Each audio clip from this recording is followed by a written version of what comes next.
মূসা আলাইহিস সালাম যখন ফেরাউনের রব বলে নাই, তখন ফেরাউন খেপে গেল নবী মূসার উপরে।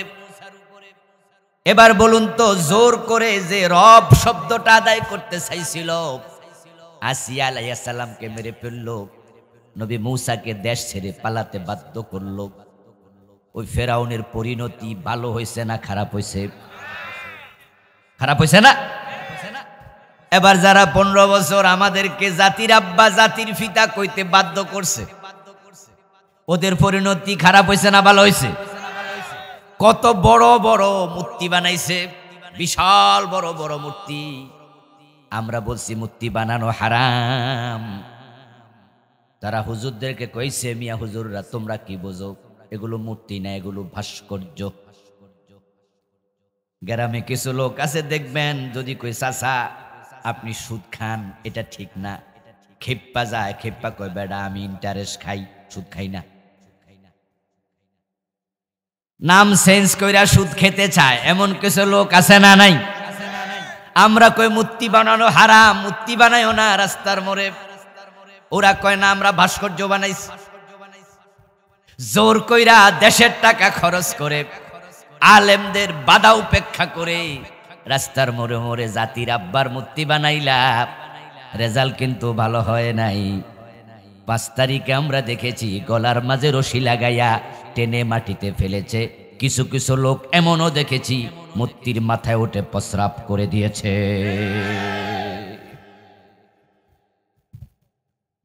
আপনারা কি দেখছেন এগুলা? গত 15টা বছর আমরা চাপাতলে ছিলাম, দারুণ চাপা, বড় পাথরের চাপা। এখানে মাহফিল করতে আমরা পারিনি। কিছু লোক ফেরাউনের ভূমিকা অবতীর্ণ হয়েছিল। না হয় আমি আড়ালে এসেছি কতবার, কাপাসিয়া কতবার আসছি, হঠাৎ করে আমার বিরুদ্ধে কেন যায়? কারণ কিছু হক কথা তাদের গায়ে জ্বালা ধরে ফেলেছিল। আমাদের মুখ থেকে বের হওয়া হক কথা সহ্য করতে পারেনি,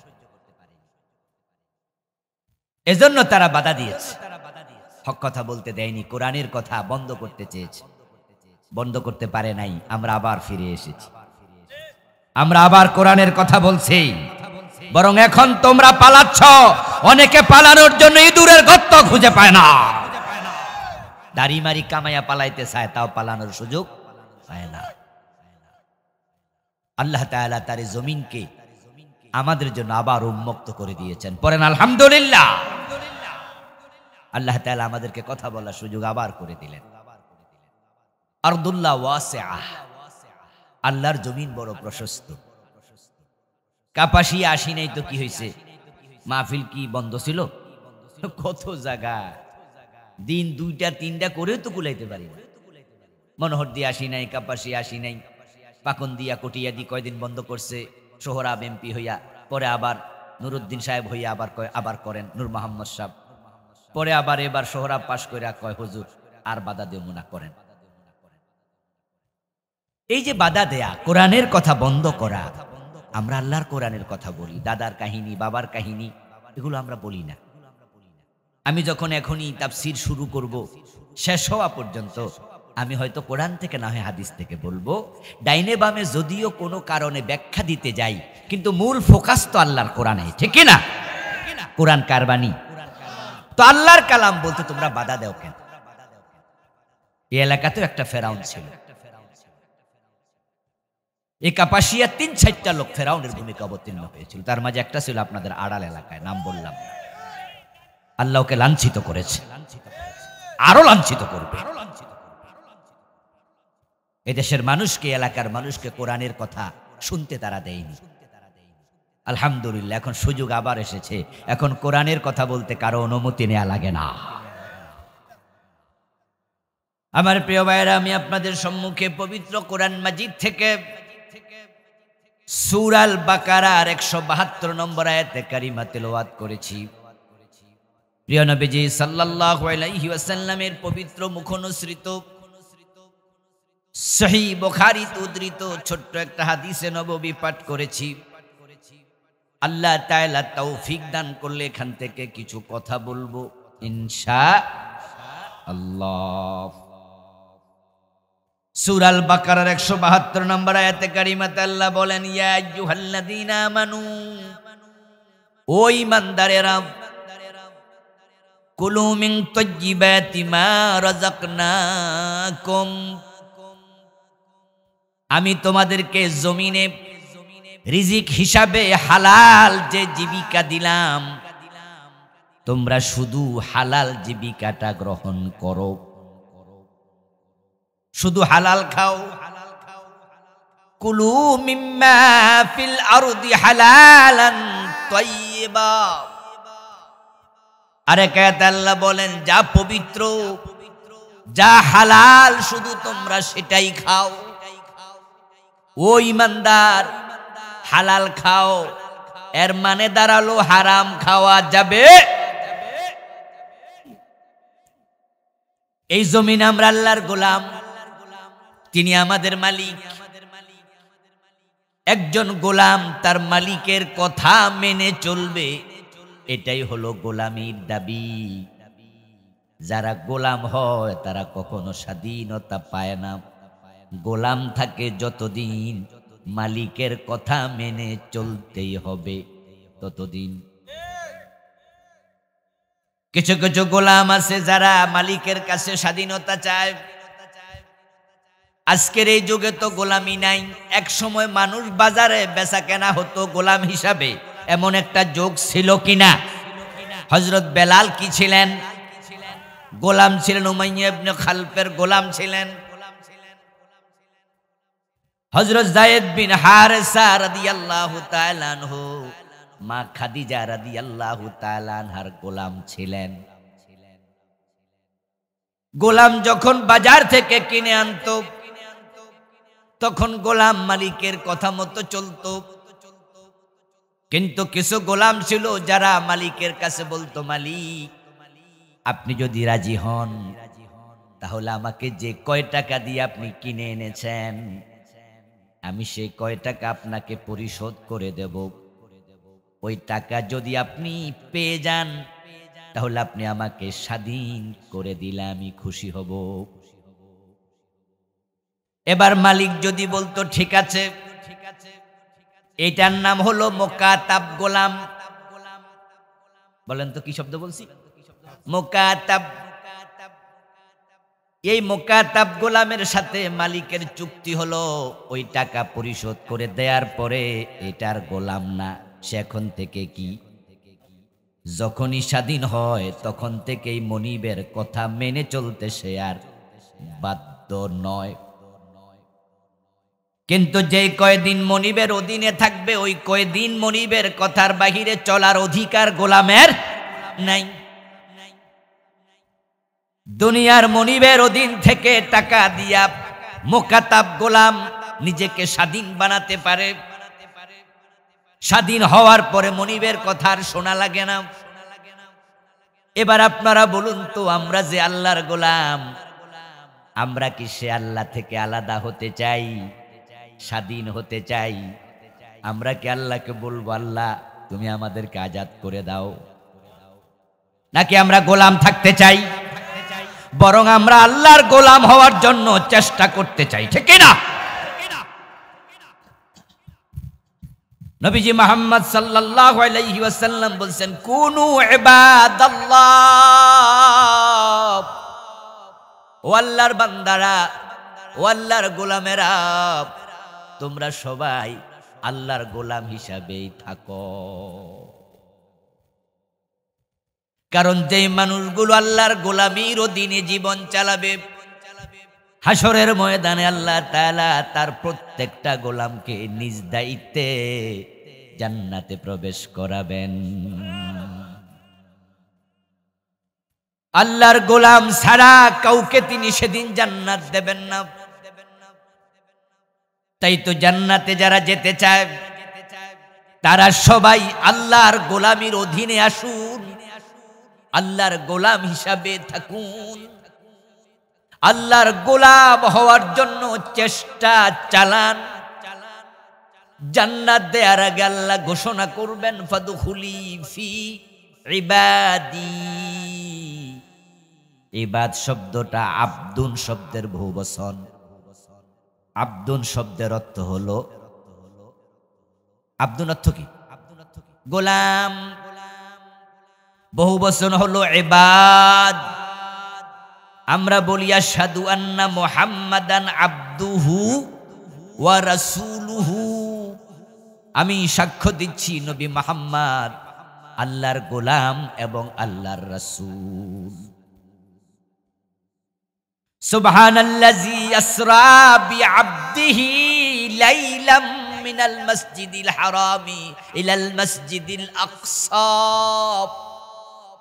মেরাজ প্রসঙ্গে আলোচনা করতে গিয়ে আল্লাহ বলেন তিনি পূত পবিত্র, যিনি তার গোলাম মুহাম্মদকে মসজিদে হারাম থেকে মসজিদে আকসা পর্যন্ত রাতে সফর করাইছে। আল্লাহ বলে মুহাম্মদ আমার গোলাম। নবী মুহাম্মদ বলেন ইন্নী আব্দুল্লাহি ওয়া রাসূলুহু, আমি নবী মুহাম্মদ দাবি করি আমি আল্লাহর গোলাম এবং আল্লাহর রাসূল। নবী ঈসাও মায়ের কোলে যখন কথা বলেছেন একদিন বয়সে, তিনিও তখন নিজের পরিচয় দিয়েছিলেন ইন্নী আব্দুল্লাহ আতানিয়াল কিতাবা ওয়া জাআলানি নবিয়্যা। সুবহানাল্লাহ। নবী ঈসা আলাইহিস সালাম বলেন ইন্নী আব্দুল্লাহ, আমি আল্লাহর গোলাম। সব নবী পরিচয় দিয়েছেন আমি আল্লাহর গোলাম। নবীজি মুহাম্মদ বলে তোমরাও আল্লাহর গোলাম হও। কারণ কি? কারণ হলো জান্নাত দেওয়ার আগে আল্লাহ বলবেন ফাদখুলি ফি ইবাদি, তোমরা আমার গোলামের কাতারে প্রবেশ করো।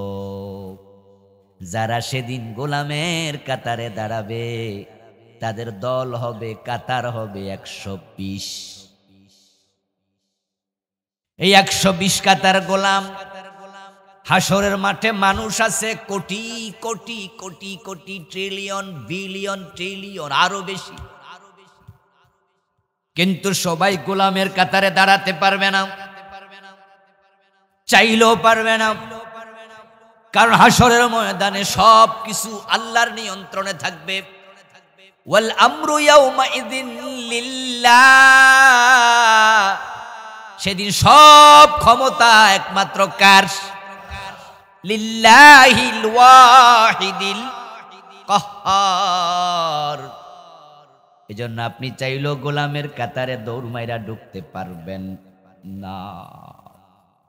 শুধু তারাই সেদিন গোলামের কাতারে ঢুকবে যারা দুনিয়ায় গোলামি করতে করতে মারা গেছে, যারা দুনিয়ায় স্বাধীন হয়ে গেছে, নিজের আর গোলাম ভাবে নাই। মনিবের কথা শুনবো কেন, আমার যা মন চায় আমি তাই করব, এই লোকগুলাকে আল্লাহ গোলামের কাতারে আর রাখে না। কই ঠিক আছে তুই মন মতো চলবি, যা যা, তোকে আমি স্বাধীন বানাইয়া দিলাম, তুই যেদিকে মন চা যা, তোর সাথে আমার কোনো সম্পর্ক আর নেই। আপনি চাইলেও সেদিন ঢুকতে পারবেন না। যেই মানুষগুলো সেদিন আল্লাহর গোলামের কাতারে ঢুকবে, আল্লাহ এবার বলবেন ওয়াদখুলি জান্নাতি ফাদখুলি ফি ইবাদি ওয়াদখুলি জান্নাতি। এবার তোমরা 120 কাতার, 120 দল, তোমরা সবাই আমার জান্নাতে ঢুকে যাও। আল্লাহর জান্নাতে যেতে হলে আল্লাহর কথা মেনে চলা দরকার আছে না নাই?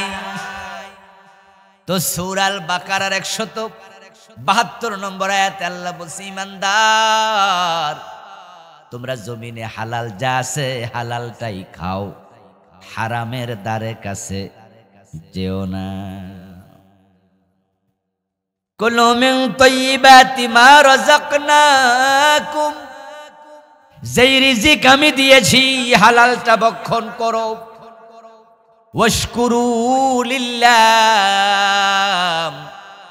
এবার আল্লাহর শুকর করো, আল্লাহর ইবাদত করো।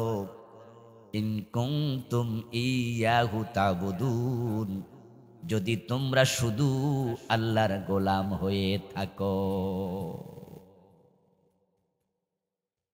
ও ঈমানদারেরা, হালাল খাবার খাও এবং ইবাদত করো।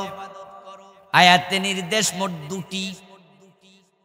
একটা হলো ইবাদত করো, ওয়াশকুরু আই ওয়াবুদু, তোমরা হালাল খাও এবং ইবাদত করো। এখানে অর্ডার হলো দুটা, এক নাম্বারটা হলো হালাল খাও, দ্বিতীয়টা হলো এবার ইবাদত করো। আগে হালাল নাকি আগে ইবাদত? আগে হলো হালাল খাও, এবার বলে ওয়াশকুরু লিল্লাহ ওয়াবুদু লিল্লাহ, এবং ইবাদত করো। ইবাদতের সিরিয়াল দ্বিতীয়, হালাল খাওয়ার সিরিয়াল এক নাম্বার। কোরআনে আছে ওয়ারকাউ ওয়াসজুদু, রুকু করো এবং সেজদা করো। সিরিয়ালে রুকু আগে, সেজদা পরে। যদি কেউ নামাজে যাইয়া সেজদা করে আগে, রুকু করে পড়ে, নামাজ হবে না, বাতিল। এখানে রুকুও ফরজ, সেজদাও ফরজ, সাথে আল্লাহ যে সিরিয়াল দিছে সিরিয়াল মেনে চলাটাও ফরজ। কথা বুঝিয়েন, আপনি রুকুও করলেন সেজদাও করলেন, কিন্তু সিরিয়াল মানেন নাই। কেরাত পয়রা শেষ কইরা ডাইরেক্ট সেজদা চলে গেছেন, সেজদা দিয়া খাড়াইয়া এবার রুকু করছেন, হবে তো? আপনি বলবেন যে হুজুর আমি আল্লাহ কইছি রুকু করো, করছি তো। সেজদা করো, হেডাও তো করছি, ভাত তো দেই নাই। আমি বলবো আরেকটা ছিল সিরিয়াল, ওইটা বাদ দিছেন। ট্রেন গাড়ি যখন চালানো হয়, ট্রেন যখন বানায়, যারা ইঞ্জিনিয়ার ট্রেন বানাইছে তারা বগিও বানায়, ইঞ্জিনও বানায়। এখন সামনে যেটা, সেটা কি ইঞ্জিন হবে না ডাব্বা হবে? যদি সামনে ডাব্বা দেন, বগি দেন, পিছনে ইঞ্জিন দেন, ধাক্কা মারলে ওই বগি খালে যাবে, ওটা লাইনের বাহিরে পড়ে যাবে, যাত্রী শুদ্ধ অ্যাক্সিডেন্ট করে মানুষ মরবে। এই জন্য সিরিয়াল ভেরি ভেরি ইম্পর্টেন্ট। কিন্তু বাংলাদেশের লোকেরা সিরিয়াল জন্মের পরে শেষ করে দেয়। তাই তো হাজার হাজার নামাজির নামাজ আল্লাহ পর্যন্ত যায় না, হাজার হাজার রোজাওয়ালার রোজা আল্লাহ পর্যন্ত যায় না। কারণ যারা হারাম খায় তাদের কোনো ইবাদত আল্লাহ কবুল করে না। সুদের টাকায়, ঘোষের টাকায় জামা কাপড় কিনে ওই জামা গাদ দিয়া নামাজ পড়ে, এমন নামাজি আছে না নাই? ডাইরেক্ট সুদের টাকা দিয়া হজে গেছে, এমন হাজি আসেনি? সিনেমার নায়ক, সিনেমার নায়িকা যা টাকা পয়সা কামাইছে সবটা অভিনয় কইরা, সিনেমা কইরাই কামাইছে, হে এ টাকা দিয়া আবার ওমরা হচ্ছে। قال رسول الله صلى الله عليه وسلم من اشترى ثوبا بعشرة دراهم فيه درهم حرام لم يقبل الله له صلاته ما دام عليه। এই মাইকম্যান কোথায়? এখানে বসে থাকবা, এখানে আসো, কাছে থাকো, ইশারা দিলে যেন পাই। এখানে একটু তোলো তো, এটা যাস না, ওখান দিয়ে তোলস না, তাই তো? একটু তোলো। আপনারা যারা দাঁড়ায় আছেন আপনারা বসে যান, ভলান্টিয়ার দুই একজন ওখানে থাকেন, একটু তোলো তো।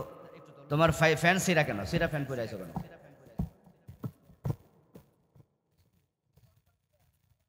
ও কিনছে সিরা নাকি?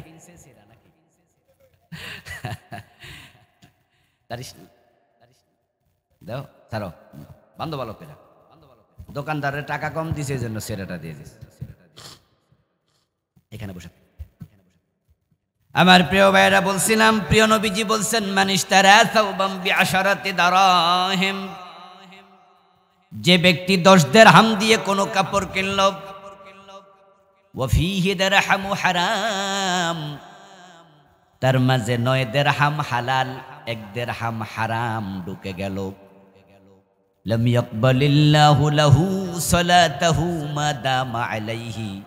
প্রিয় নবীজি বলছেন ওই কাপড় পরে যত রাকাত নামাজি পড়ুক, আল্লাহর 1 রাকাত কবুল করবেন না। এই হাদিস শুনে কি বুঝলেন? নামাজ আগে না হালাল আগে? আল্লাহ কোরআনে সিরিয়াল দিছে, বাংলাদেশের লোকেরা সিরিয়াল বাঙ্গালাইছে। প্রিয় নবীজি বলছেন, একজন ব্যক্তি হজে গেল, পৃথিবীর অনেক দূর থেকে আশআসাব ওয়া আগবারাব, হাঁটতে হাঁটতে গায়ে কাপড় চোপড় ময়লা, মাথার চুলগুলো এলোমেলো, এহরাম বাঁধার পর থেকে 100, 200, 500 মাইল ঘোড়ায় চড়ে, পায়ে হেঁটে, উটে চড়ে কাতার থেকে ইয়ামান, সিরিয়া থেকে মক্কায় গেল। যাওয়ার সময় মনে মনে ভাবে, এমন জায়গায় যাচ্ছি যেখানে নবী ইব্রাহিমের পায়ের ধুলা লেগে আছে। কাবার সামনে দাঁড়াইয়া মুদ্দুয়া দাইহি ইলাস সামাম, নবী মুহাম্মদ উদাহরণ দেয়, সহিহ মুসলিমের হাদিস। 2 হাত আকাশের দিকে তুলল, আর মনে মনে ভাবে, এমন জায়গায় দাঁড়াইছি কাবার সামনে, ইসমাইল আলাইহিস সালাম এই জায়গায় কত খেলা করছে, ওনার গায়ের, ওনার পায়ের কত ধুলা, কত স্মৃতি চিহ্ন এখানে আছে। নবী মুহাম্মদ এই জায়গায় বেড়ে উঠেছেন, প্রিয় নবীজির পায়ের ধুলা এখানে লেগে আছে, এমন জায়গায় দাঁড়াইলাম, আল্লাহ আমার দোয়া ফিরিয়ে দেবেন না, এই আশা নিয়ে সে কাবার সামনে দাঁড়াইয়া দোয়াও করতেছে। ওয়া মাতআমুহু হারাম, অথচ তার পেটে যে খানা খাইছে এটা হারাম টাকায় কেনা খাবার ছিল। ওয়া মাশরাবুহু হারাম ওয়া মালবাসুহু হারাম ওয়া গুদিয়া বিল হারামি ফান্না ইউস্তাজাবু লিযালিক। সে যে কাপড় পরেছে, কাপড়ে হারাম টাকা, সে যে পানি পান করেছে, ওই বিদ্যুতের বিল দিছে, ওই বিলের টাকাটার মাঝেও হারাম টাকা আছে, ওজনে কম দিছে, মালে বেজাল দিছে, পরের জমি দখল করছে, ফাইল আটকায়া ঘোষ খাইছে, সুদে টাকা লাগাইছে, বনের জমি দখল কইরা রাখছে, বিভিন্ন ভাবে হারাম টাকা কামাইছে, ওই টাকা খাইয়া মোটা হইছে, তাজা হইছে। ও ব্যক্তি আল্লাহর ঘরের সামনে দাঁড়াইয়া দোয়া করে কোনো লাভ নাই। ফান্না ইউস্তাজাবু লিযালিকা, তার দোয়া হারাম খাইলে কবুল হওয়া বন্ধ। হজ করতে গেছে, লাভ কি? এবার আপনারা আওয়াজ দিন তো, হজ আগে না হালাল আগে? দোয়া আগে না হালাল আগে? নামাজ আগে না হালাল আগে? হালালের সিরিয়াল আগে রাখছে কে?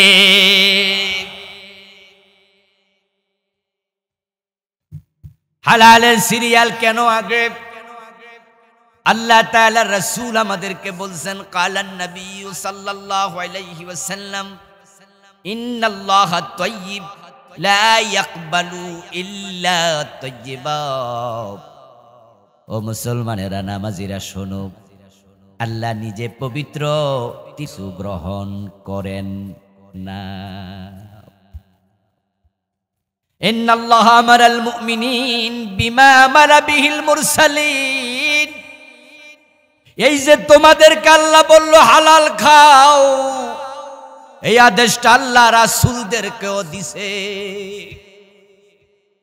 নবী মুহাম্মদ বলতেছে, ইন্নাল্লাহা আমারাল মুমিনিন ইয়া আইয়ুহাল্লাযীনা আমানু কুলু মিন তাইয়্যিবাতি মা রাযাকনাকুম। ও মুমিনেরা, হালাল খাও। বিমা আমারা বিহিল মুরসালিন, এই অর্ডারটা আল্লাহ সব নবীকেও দিছে। এই অর্ডার থেকে কোনো নবীও খালি নাই।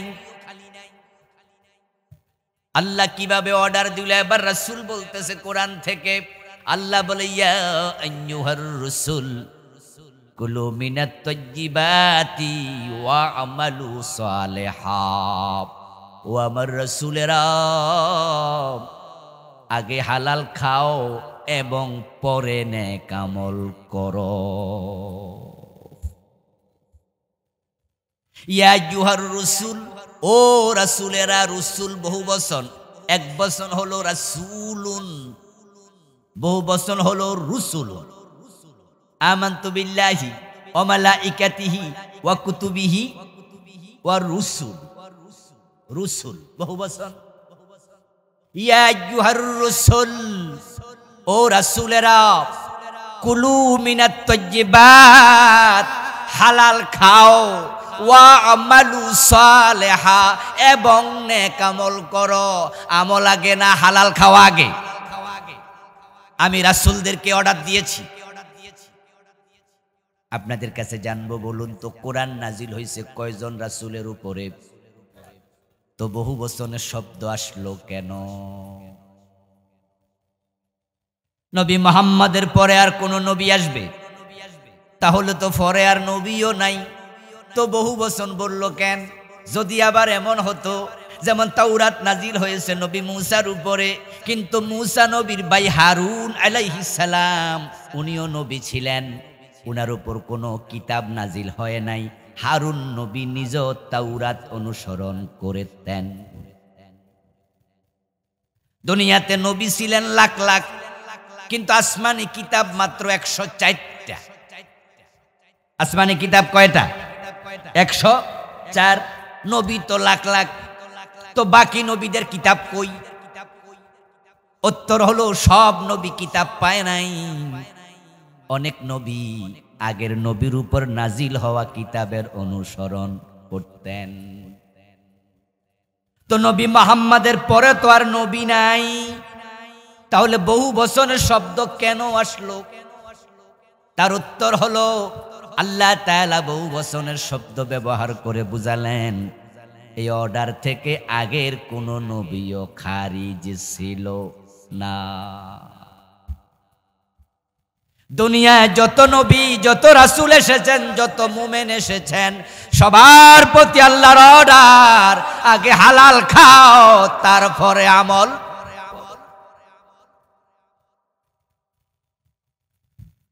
কোরআনে আছে ইন্নাস সালাতা তানহা আনিল ফাহশাই ওয়াল মুনকার, নিশ্চয়ই নামাজ মানুষকে অন্যায় থেকে ফিরায়।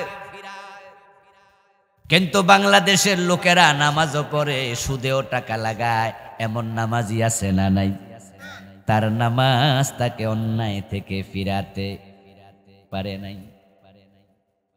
নামাজ পড়ে, হজ করে, অথচ বিচারে যাইয়া ঘোষ খাইয়া বিচার উল্টাইয়া দেয়, এমন নামাজি নেতা আছে না নাই?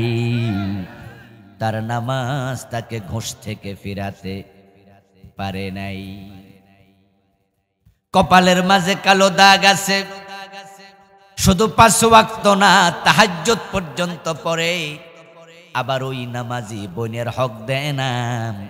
বাপ মরেছে, মা মরছে, 10 বছর হয়ে গেল, হক চাইলে বোনকে ধমক মাইরা তাড়াইয়া দেয়, এমন নামাজি ভাই আছে না নাই? তার নামাজ তাকে অন্যায় থেকে ফিরাতে পারে নাই। আমার আল্লাহ বলছে নিশ্চয়ই নামাজ অন্যায় থেকে ফিরাক। তো আল্লাহর কথা যদি ঠিক হয়, তো বেটার নামাজের খবর কি? নামাজি অন্যায় করে কেমনে?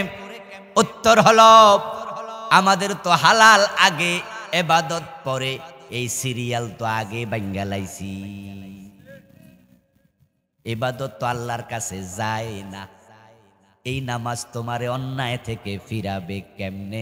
তোমার নামাজ তো কবুলই হয় না।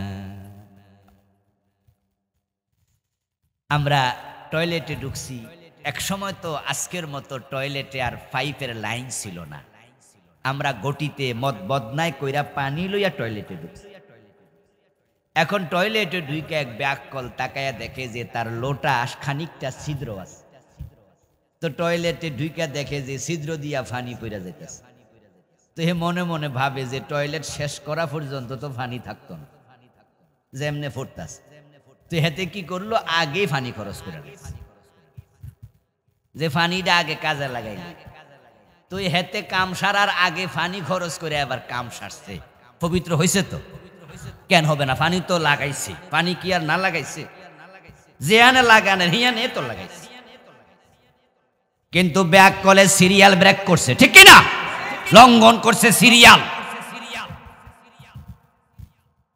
পানি খরচ করলে হবে না, সিরিয়াল মানা লাগবে।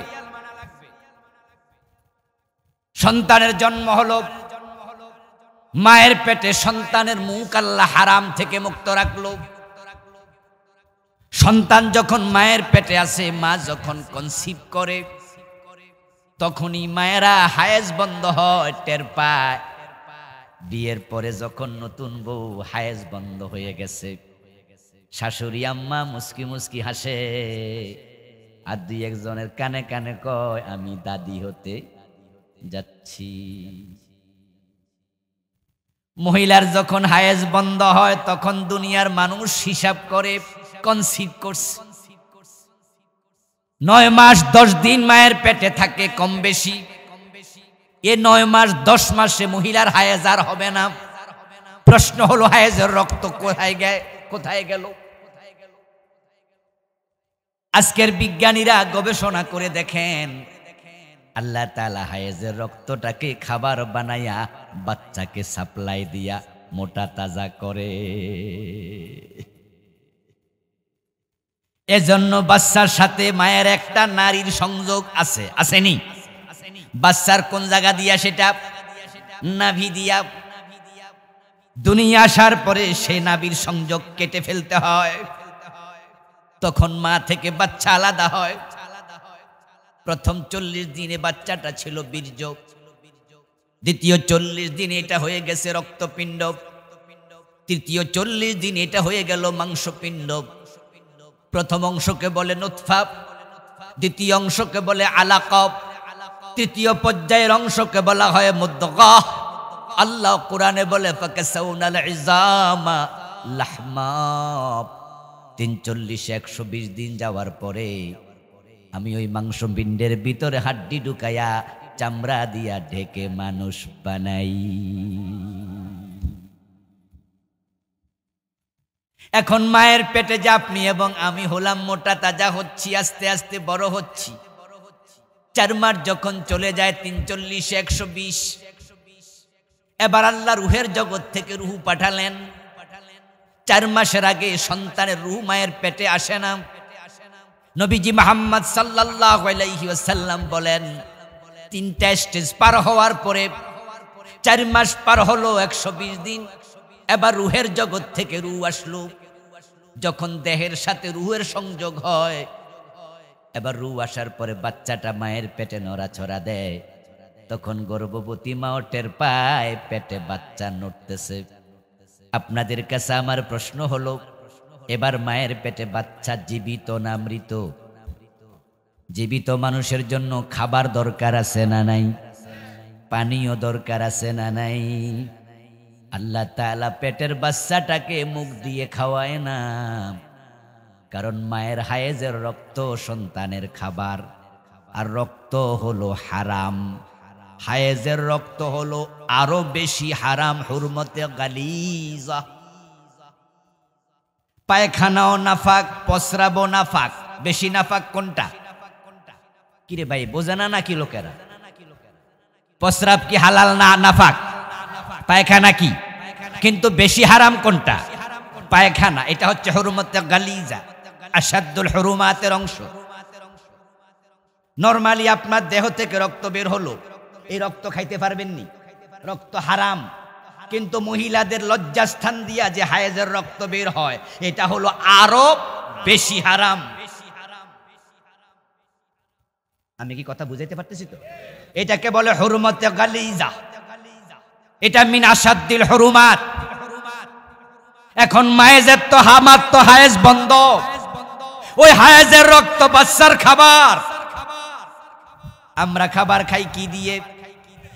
কিন্তু আল্লাহ তাআলা বাচ্চাটার মুখ মায়ের পেটে হেফাজত করছে, মায়ের হারাম রক্ত তাই নাভি দিয়া চালাইছে, মুখের আল্লাহ হেফাজত করলো, কারণ এই মুখ দিয়া বাচ্চা আল্লাহর জিকির করবে। এই মুখ দিয়া কালেমা পড়বে, মুখ দিয়া কোরআন তেলাওয়াত করবে, এই মুখ দিয়া আল্লাহকে ডাকবে। এই জন্য মায়ের পেটে বাচ্চা পানির মাঝে ভাসমান ছিল, ওই মায়ের পেটের পানিটাও ছিল নাফাক।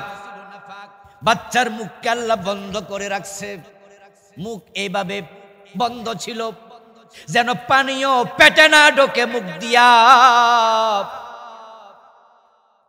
ওই হায়েজের রক্ত আল্লাহ মুখ দিয়া সাপ্লাই দেয় নাই, দিয়েছে নাভি দিয়া। কিন্তু জন্ম হলো সকালবেলায় 10:30 11টার দিকে। বাচ্চার বাবা কাপাসিয়া বাজারে দোকানদারি করে, কাপাসিয়া চাকরি করে। বাড়ি থেকে মোবাইলে কল দিয়ে জানালেন, সুখবর, তোমার ছেলে হইছে, তোমার মাইয়া হইছে। বাবা আনন্দে গদগদ, সুদের টাকা গোশের টাকা দিয়া ডানুর দুধের ডিব্বা কিনা লাইছে। সুদের টাকায় হারাম টাকায় আঙ্গুর কিনে, আপেল কিনে, আপনার খাবার কিনে, দুধ কিনে, এটা কিনে সেটা কিনে। এই যে ছোট বাচ্চাটাকে তুমি দুধ কিনে হারাম টাকায়, তারপরে দৌড়াইয়া বাড়িতে আসলা, চামচের মাঝে দুধটা গোলায়া তোমার নিজের বাচ্চার একবারে পবিত্র মুখ, যেটা আল্লাহ হারাম ঢুকায় নাই, তুমি বাবা সন্তানের মুখ নাফাক বানাইয়া দিলা। এই বাচ্চা কি এখনো নামাজ পড়েনি? কথা বলিতে হবে। এই বাচ্চা কি নামাজ পড়ে? এখনো তো নামাজ শুরু করে নাই, বয়স তো 1 দিন 2 দিন 5 দিন। এখন থেকে হারাম খাইয়া সিরিয়াল ব্রেক।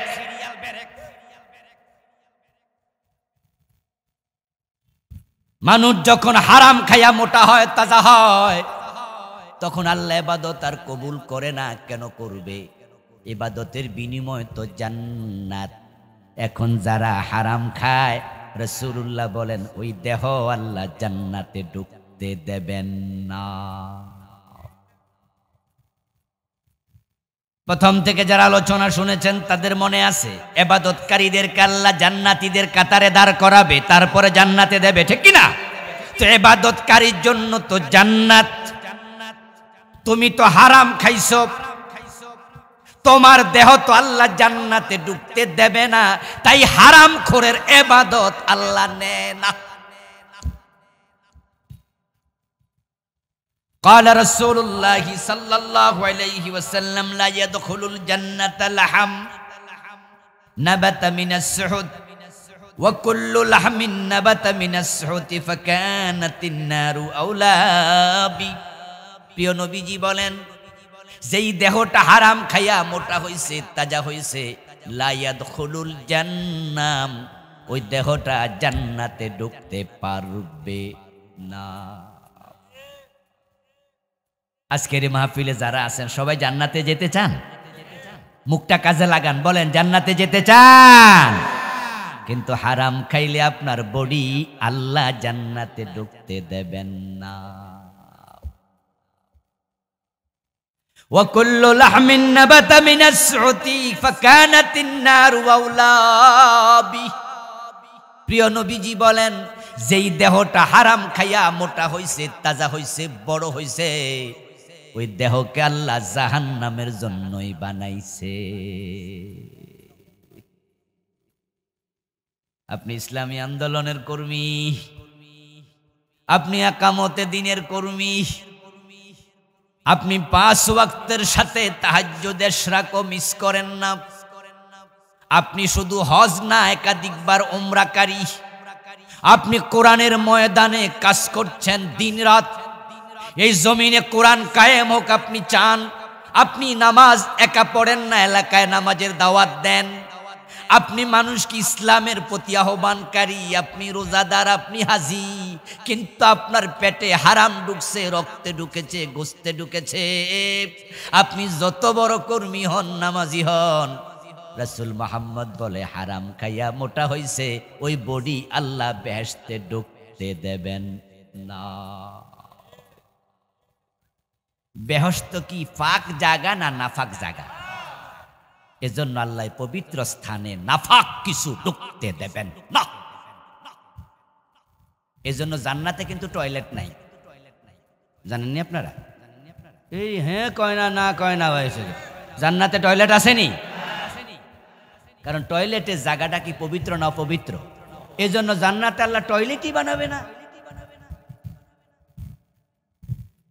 প্রিয় নবীজি বলছেন, আহলুল জান্নাতি ইয়াকুলুন ওয়া ইয়াশরাবুন ওয়া লা ইয়াবুলুন ওয়া লা ইয়াতাকাওয়াতুন ওয়া লা ইয়ামতাখিতুন।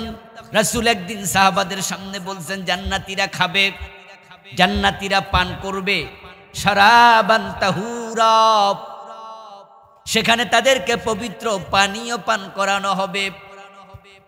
সেখানে পানির ঝর্ণা, দুধের ঝর্ণা, মধুর ঝর্ণা, শরবতের ঝর্ণা থাকবে। খাবারের অভাব নাই, গলা পর্যন্ত খাবে। কিন্তু লাইয়া বুলুন, প্রস্রাব করবে না।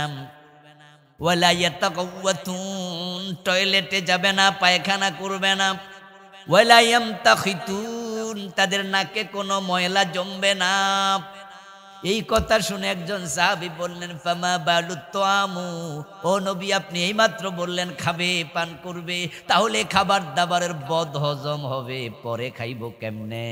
পেটে জমা হইয়া থাকলে তো আমাদের কষ্ট হয়, এখন এগুলোর কি হবে? আমার রাসূল বলেন, জাশাউন ওয়া রাশহুন কারাশিল মিস, জান্নাতি গলা পর্যন্ত খাওয়ার পর একটা ঢেকুর দেবে, ঢেকুরের সাথে সাথে সবটা হজম হয়ে যাবে। এবং তাদের দেহ থেকে ঘাম বের হবে, ওই ঘামের মাধ্যমে হজমির কাজ সেরে যাবে। তবে ঘামে কোনো গন্ধ থাকবে না, ঘাম থেকে আতরের গন্ধ বের হবে।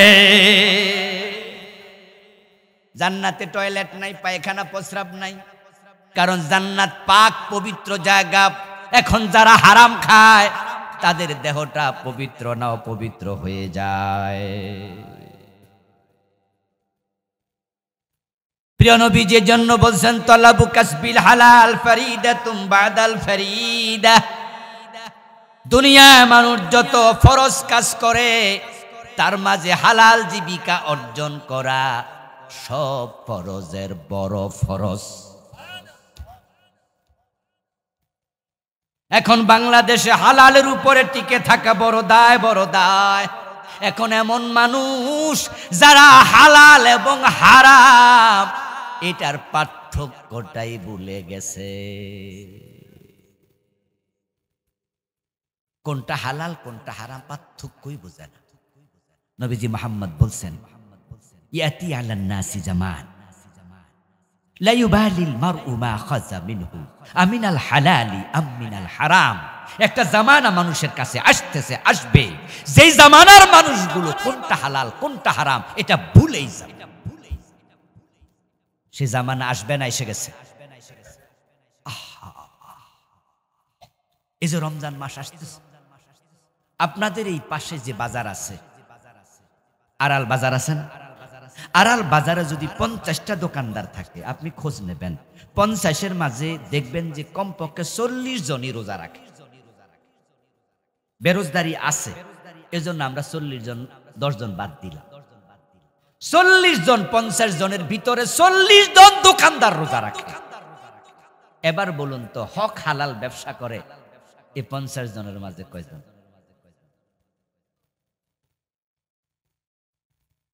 ও দোস্ত, রোজাদার পাবেন 50 জনে 40 জন, কিন্তু হক হালাল ব্যবসা করে 50 জনের মাঝে 5 জন পাওয়াও কঠিন।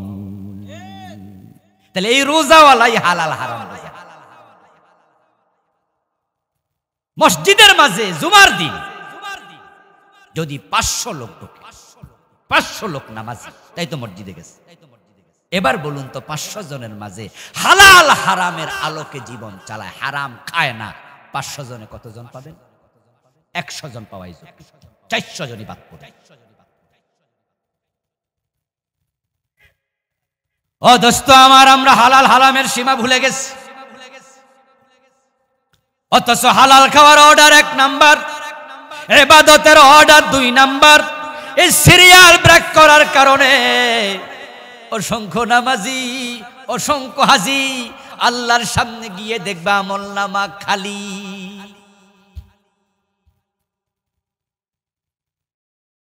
সব আমল বাতিল, সব বরবাদ। এই দেশে কত আল্লাহর বান্দা আছে যারা সুদে টাকা লাগাইয়া তারা জান্নাতে যাওয়ার স্বপ্ন দেখতেছে। আমি আশ্চর্য হই তাদের কর্ম দেখে। নবী মুহাম্মদ বলেছেন, সুদ খেলে 73টা গুনাহ হয়, তার মাঝে সবচেয়ে ছোটটা হলো নিজের মায়ের সাথে জিনা।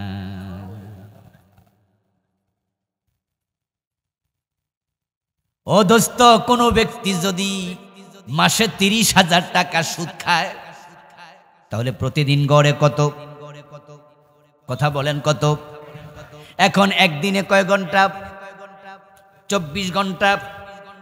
এখন দিনে যদি 1000 টাকা সুদ হয়, তাহলে 24 ঘন্টার মাঝে এটা ভাগ হবে। তাহলে ওই লোক যখন নামাজে দাঁড়াচ্ছে তখনও সে সুদ খাওয়ার গুনায় লিপ্ত, যখন সে ঘুমাচ্ছে তখনও সুদ খাওয়ার গুনায় লিপ্ত। যদি সেদিন তার মৃত্যু হয়, মৃত্যুর সময়ও সুদ খাওয়ার গুনায় লিপ্ত। আর সুদের 73 গুনার মাঝে সবচেয়ে ছোটটা হলো নিজের মায়ের সাথে জেনা। যে মায়ের সাথে জেনা করতে করতে মরে, যে মায়ের সাথে জেনা নামাজ অবস্থায়ও করে, যে ঘুমায় আছে কিন্তু মায়ের সাথে জেনার গুনাহ আমলনামায় ঢুকতেছে, ওই সুদখোর কেমনে জান্নাতে যাওয়ার চিন্তা করে আমি বুঝি না।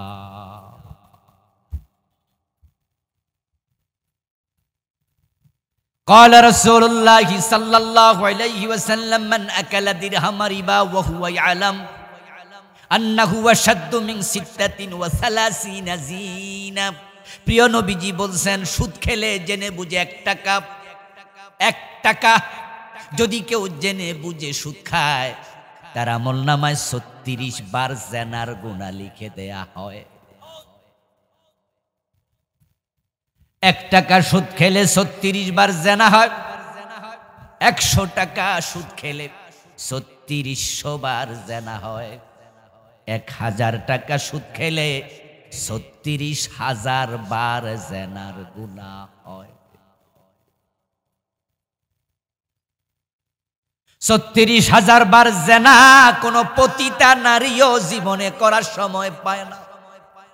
একবার আমি ক্যালকুলেটর নিয়ে হিসাব করছিলাম, যে সমস্ত মহিলা টাকা দিলে ইজ্জত বিক্রি করে তাদেরকে আমরা বলি পতিতা। এগুলো জাহান্নামের কি দেখলে থুতু দিতে মন চায়।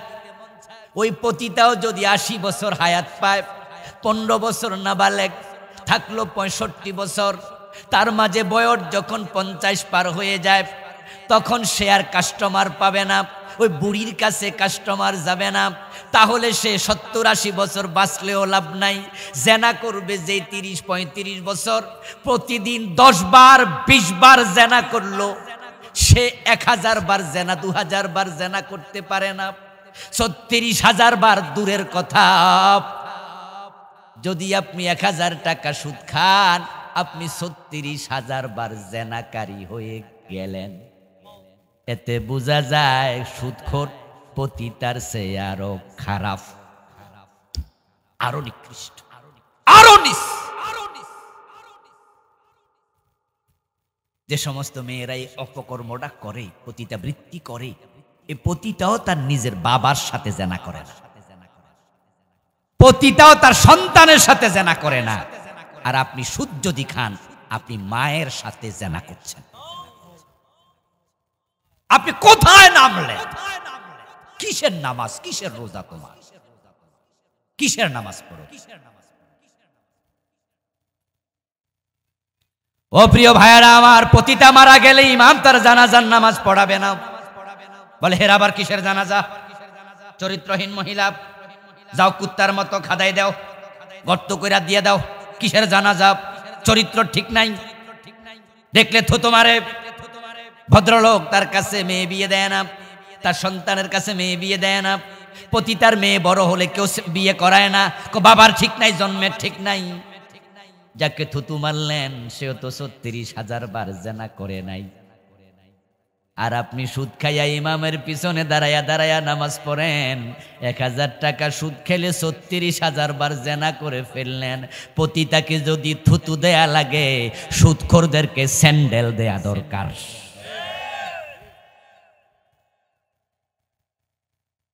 কিন্তু সমাজে যারা সুদখোর আছে, ঘুষখোর আছে, ওদেরকে আমরা স্যান্ডেল দেই নাকি ভোট দিয়া নেতা বানাই? ফ্যাট যার যত বড়, সালাম তার তত বেশি। বাংলাদেশে অধিকাংশ নেতা সুদের ব্যবসার সাথে জড়িত, হয়তো সুদ আনে, না হয় সুদ দেয়, অথবা নিজে সুদী ব্যাংকের মালিক।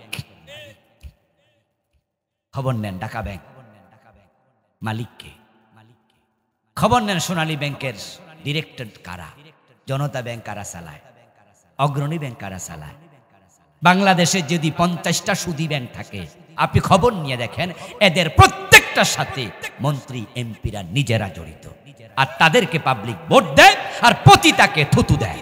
যারা দেশটাকে সুদের মাধ্যমে জেনার বাজার বানায় ফেলছে, ওদেরকে ভোট না স্যান্ডেল দেয়া দরকার। থুতু যদি মারেন তাদের মুখে মারেন।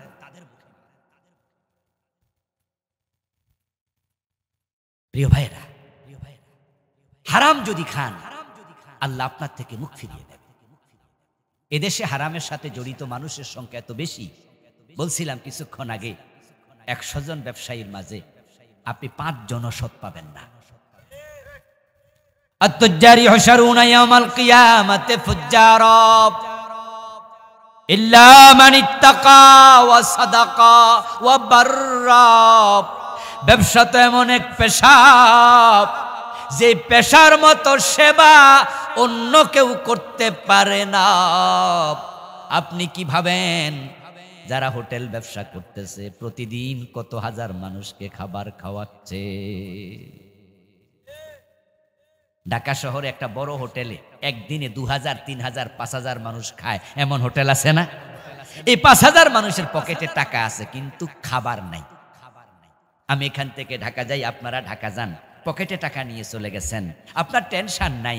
আপনি গাজীপুরে নামবেন, নামার পরে আপনি দেখবেন যে সেখানে গোস্ত আছে, পোলাও আছে, কোরমা আছে, মাছ আছে, মুরগি আছে, একদল মানুষ রান্না করে আপনার জন্য বসে আছে, পকেটে টাকা আছে, কিন্তু হোটেলে খাবার নাই।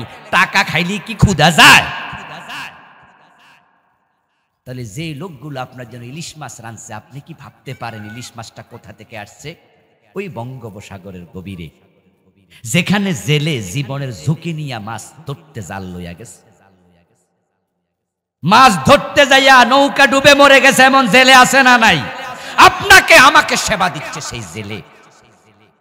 কি পবিত্র কাজ, ব্যবসা সেবার কাজ, খাবার তুলে দিচ্ছে। বাজার থেকে কিনে এনে বেটা কেটে কুটে ধুইয়া তারপর রান্না করে বসে আছে, আপনি আমি খেয়ে আলহামদুলিল্লাহ করছি। কত দারুণ সেবা। দোকানদার রাতের 12টা পর্যন্ত দোকান খুলে বসে আছে, আপনার প্রয়োজনে পকেটের টাকা নিয়ে যাবেন, সে মাল দিয়ে সেবা করবে।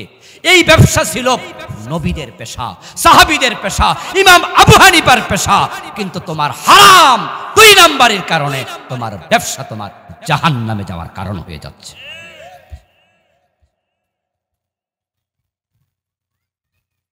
قال رسول الله صلى الله عليه وسلم التاجر الصدوق الامين مع النبيين والصديقين والشهداء। যদি কেউ সত্যবাদী ব্যবসায়ী হয়, আমানতদার ব্যবসায়ী হয়, সলিড ব্যবসায়ী হয়, নবী মুহাম্মদ বলেন আল্লাহ তাকে নবীর সাথে, সিদ্দিকদের সাথে হাসরের ময়দানে তুলে জান্নাত দেবে।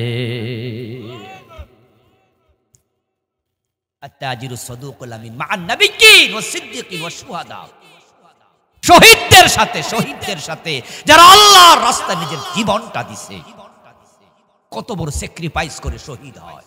আর আপনি ব্যবসা করছেন, আপনার পেট চলছে, পরিবার চলছে, সংসার চলছে, নিজে বড় লোক হয়েছেন, পয়সা হয়েছে, আরামে ছিলেন, শুধু সততার কারণে আল্লাহ শহীদদের সাথে আপনাকে হাসর দেন। কিন্তু আমাদের দেশের ব্যবসায়ীগুলোকে লোভে ধ্বংস করে দিচ্ছে। তাদের লোভের কারণে তারা ওজনে কম দেয়, তারা মালে ভেজাল দেয়, তারা মানুষ ঠকায়। এবং যখন তারা সবজি বিক্রি করে, ফল ফলাদি বিক্রি করে, এমন প্রিজারভেটিভ মিশায়া দেয়, ওই প্রিজারভেটিভের কারণে আপেল পচে না, আঙ্গুর পচে না, 15 দিনও পচে না, 20 দিনও পচে না। আর এগুলো ঔষধ কেমিক্যাল মিশায়া মানুষের কিডনি ড্যামেজ করে ফেলতেছে।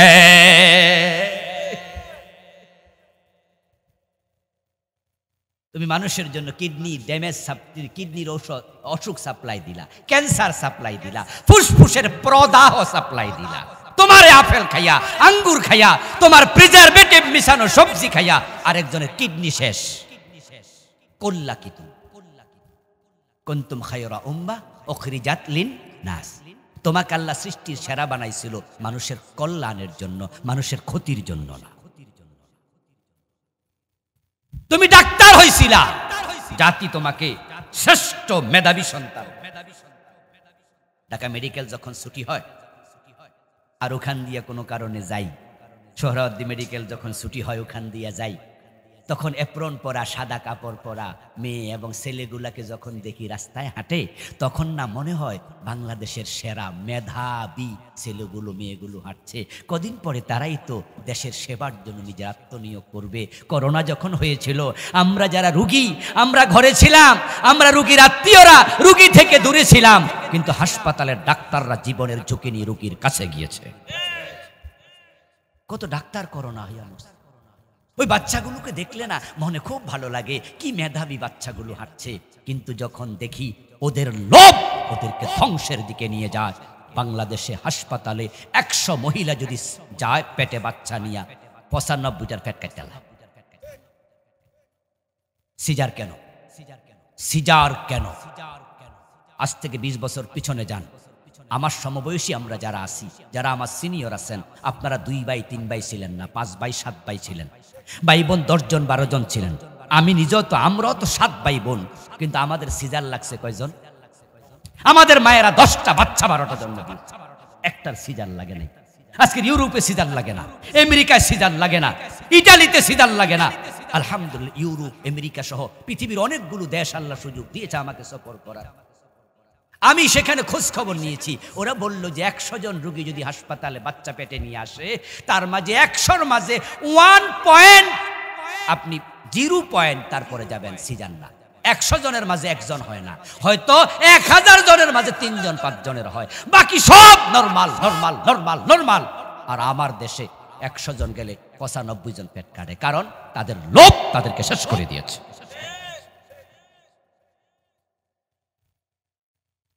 গেলেই বলে কি, এই যান তাড়াতাড়ি আলট্রাসোনোগ্রাম করে।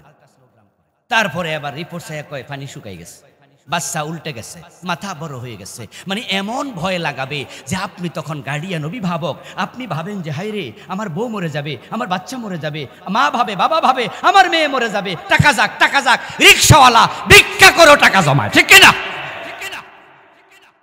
আমার বাচ্চা বাঁচাও, আমার বউ বাঁচাও। যে রিক্সাওয়ালা প্রতিদিন 100 টাকা করে জমাইছিল, স্বপ্ন দেখেছিল তার একটা রিক্সা কিনবে, পরের রিক্সা আর কয়দিন চালাবে, অথবা প্যাডেল চেপে চেপে চালাতে চালাতে দুর্বল হয়ে যায়, তা একটা যদি ইঞ্জিনওয়ালা রিক্সা কিনা যেত তাহলে আমার টাকাটা কাজে লাগতো। কিন্তু আপনি যখন ভয় দেখালেন, তখন বেটা কয় রিক্সা দরকার নাই, সিজার করো।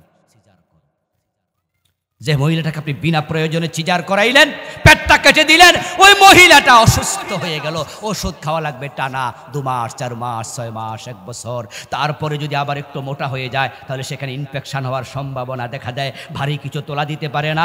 তারপরে সন্তান যখন আরেকটা নেয়, তখন আবার জীবনটা ঝুঁকিতে পড়ে যায়। একটা সুস্থ মহিলাকে চিরদিনের জন্য তুমি অসুস্থ বানাইয়া দিলা, তুমি তো ডাকাতে এসে আরো নিকৃষ্ট হয়ে গেলা। তোমার ইনকাম কি হালাল না হারাম?